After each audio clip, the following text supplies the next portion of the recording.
It's less than a month after men of Amotekun Corps in Ondo State arrested 17 persons with 35 dogs who were alleged to have migrated into the state from the northern part of the country while attempting to enter a forest in Okitipupa area of Ondo State.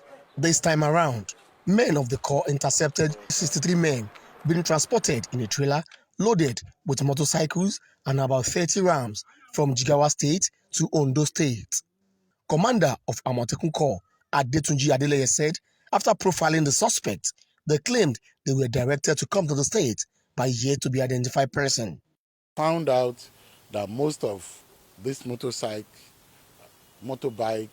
were actually stolen from Lagos State, taken up there and brought back. Again, all these youths that are coming, majority of them claimed they've not come to Ondo State before.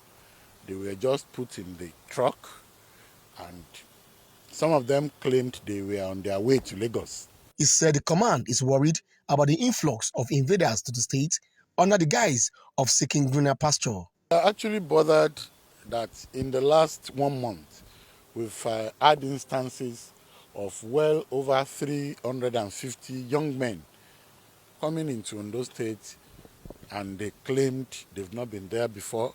They don't have any job to do.